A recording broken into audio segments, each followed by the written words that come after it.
of the way. And I wanted gone through adversity with, and it really makes you very, very close. And then on the other hand, you have your brother. And I've always supported you. I've always wanted you to win. Every step of the way. And I wanted you to win this game. I thought I made that clear. You made it clear to me. It was weird, man. It was hard to navigate because I'm trying to, like, obviously I'm trying to say that I have people on the Eagles that I love, and I also have you. And I tried to make it known that I was rooting for you, and it felt like I couldn't be right. It felt like no matter what I said, some people were going to skew it and say that I'm rooting for the Eagles, and some people were going to skew it and say that I was rooting for the Chiefs or Travis. Yeah. And it sucked. It's the world we live in, man. Everybody wants to just fucking call people out. I know I always had your support, and I joked around saying with your cheering for the Eagles, listen, you and Kylie are there in Philly and have created one of the most beautiful situations that I've ever seen.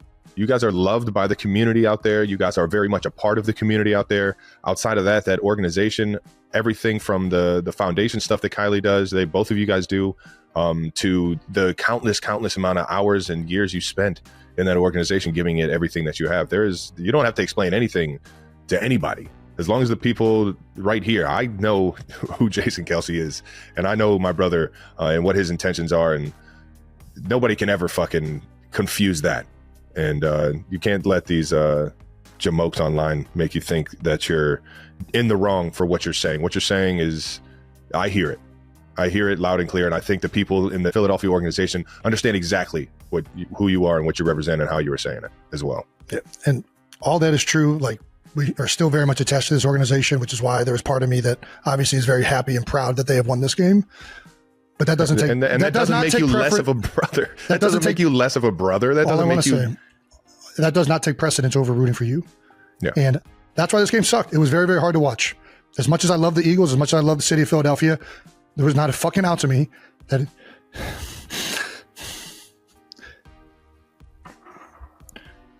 And I know that, like, I don't know. I tried to correlate that I was rooting for both sides the whole time, and that I was going to be happy and sad regardless. That's what I heard. No matter who won, it was going to be a happy and sad regardless. And trying to communicate why I might be rooting for the Eagles, I think some people, I don't even want to do this. I don't even know, like, because now we've already done it. Fuck them. You don't owe any of these dickheads the acknowledgement. You really don't, Jason. Everyone that knows you knows your intentions. Anybody saying anything otherwise is, like you said, just trying to get a rise out of somebody else. It was the weirdest game ever watching. Because the only other time you don't care about the outcome is when you're not really attached to either of the teams. And in that case, there's not a lot of emotion put into it. Yeah. Like, I still remember, like, the first play, the AJ Brown penalty. I remember this, like, wealth of, like I jumped up out of my seat. That wasn't a penalty. Like, I jumped up out of my seat on that one. Then I jumped up out of my seat on the Nick Bolton hitting Dallas Goedert, because I thought that was a horseshit call. And I'm going back and forth. It ended up just not being a fun game to be a part of or watch, because at all times I'm just like, I don't know. I don't even know what I want to say, man. I really don't. Because no matter what, it's going to piss somebody off. And I probably shouldn't care if it pisses anybody off. That's probably the reality of it. That's the Jason Kelce we all know right there. You're giving these people way too much of your effort, too much of your time, too much of your attention. I didn't know what it was going to feel like going through the game. I thought I did. I thought I understood going into it that I would be happy in some way, sad in another way, but like the further the game went on, I just got more and more like down, upset. And like part of that is like I'm in a box with all of our family and loved ones and friends. We're all just like, dude, this sucks for Trav. This sucks for his team. And I don't know. Like I didn't anticipate the amount of just like sheer discomfort and frustration that I would have watching the game. I thought I would kind of just be like, I like both of these teams. Whoever wins, may the best team win. And it just didn't turn into that. It didn't. Yeah. And I don't know if it would have been reversed, if it would have been the same way. I don't think it would have. If it was an actual fucking game. That shit was just. Well, that might have made it better. Yeah. I think the fact that it was that kind of like lopsided was like, man, this is fucking just like hard, to be honest with you. Yeah. Listen, man, nobody's going to be able to relate to what you or me or, even Kylie. Nobody can relate to what it's like to have to pick between those two, like this type of situation. Nobody knows what it's like. That was my whole thing. I wasn't trying to pick. Exactly. So, but you can still be happy for somebody and you can still be sad for somebody. It is what it is, And at the end of the day, it's fucking football, man. And I know I'm saying it like that because I just lost the fucking game and I'm going to act like it didn't mean the entire world. but it's my third. It's my third in 3 years. I've had so much success playing this game. It still means the world, and it always will. And this one's gonna fucking hurt just like fucking Tampa did. And I think about that way too often. But this game is just, it's just our jobs. My life is still beautiful. I come home to an amazing household of family and friends that absolutely love me, and that's the beauty of going through a hard time like this, is that I can still have happiness and still have an amazing time in life, even when something like this happens, because I got the support that I do. And that's how I'm going to feel about it. I'm definitely compartmentalizing and putting this in the back corner, and I'll deal with this at another time.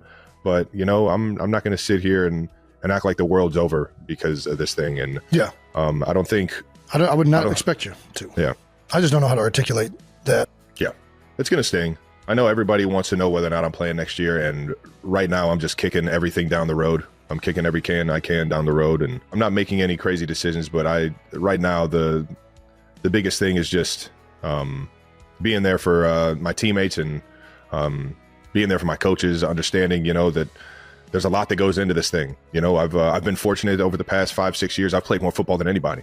Yeah, and it's because the people that are in that building, and the fact that we keep going to these AFC championships and these Super Bowls, and that means I'm playing an extra 3 games more than everybody else in the entire league, and that's a lot of wear and tear on your body, and it's a lot of time spent in the building, focusing on your craft, focusing on the task at hand, every challenge that you set up for yourself, and it's that process can be grueling. It can weigh on you. It can make you better, and it can drive you crazy at the same time. And right now, it's one of those things where it was kind of driving me crazy this year. And I think that it happens as you kind of tail off towards the back nine of your career, as a SVP would say, is it's as you see yourself or not feel yourself have the success that you once used to have. Man, it's a tough pill to swallow.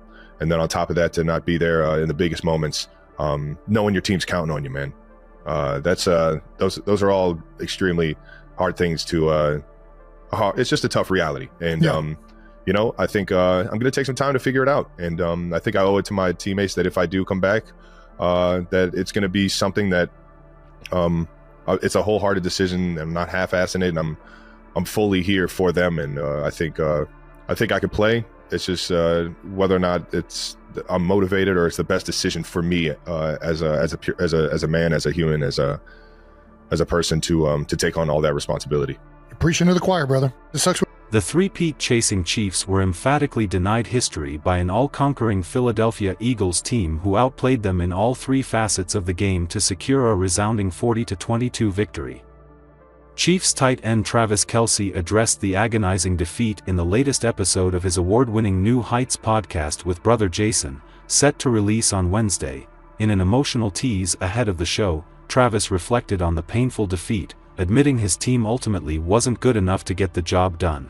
He also lamented his own performance and what he could have done more. "It just wasn't our day," he told Jason. "Couldn't find a lick of momentum. I'm kicking myself for some of the tiny decisions I made on the field. I wasn't the best leader that I could be in motivating my guys and keeping my guys, cool, calm, and collected, and I put a lot of that on myself as the guy that's been in the building for 12 years and seen a lot of football and actually seen a situation just like this in the Super Bowl." The future Hall of Famer then discussed his love for his teammates, appearing to briefly get emotional before holding it together and delivering his message. "I love my teammates, I love my coaches, Chiefs Kingdom, I'm sorry for how it ended. I have a beautiful life, man. I have loved ones, I have the most amazing family in the world that supports me in everything that I do, and they were all there cheering me on and hoping for the best on Sunday. I wish things could have been different. I wish I would have made better decisions early on and helped my guy Pat Mahomes out and helped my team to find that confidence or momentum, but I have to tip my hat to the Eagles." It wasn't all doom and gloom for Travis. Kelce finished Super Bowl 59 with 4 catches for 39 yards, surpassing Hall of Famer Jerry Rice for the most catches in Super Bowl history. Unfortunately, it was not enough to stop the juggernaut Eagles, who dominated the Chiefs like very few teams have been able to.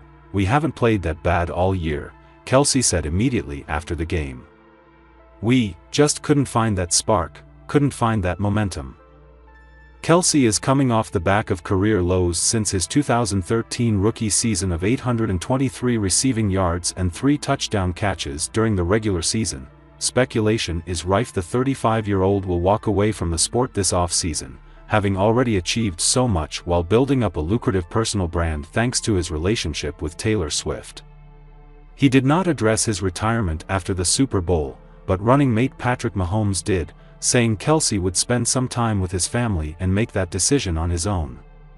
He's given so much to this team and to the NFL, the 3-time Super Bowl MVP told reporters. He has a lot of football left in him. You can see it. He always makes plays in the biggest moments, but it's if he wants to put in that grind. Kelce has hinted at retirement before, but on Super Bowl 59 opening night hinted he may want to stick around beyond that. Hopefully still playing football. I love doing this. I love coming into work every day. I feel like I still got a lot of good football left in me, he told media. We'll see what happens.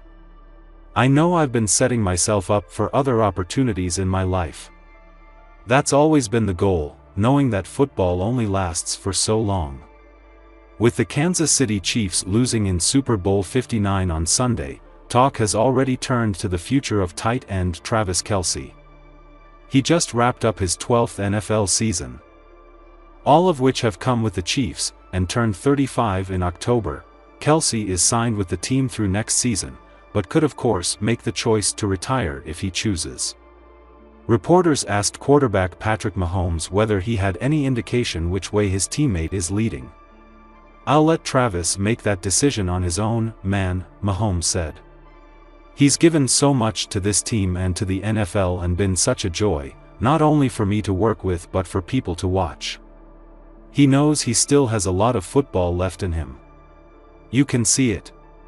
He's done enough to be a gold jacket guy and a first-ballot Hall of Famer. He'll get to spend some time with his family and make that decision on his own." After rocking a series of memorable game day looks last NFL season, his mom, Donna Kelce, shared on the Martha Stewart podcast that he's always been a fashionista, noting that his image and what he looks like is very important to him, but not so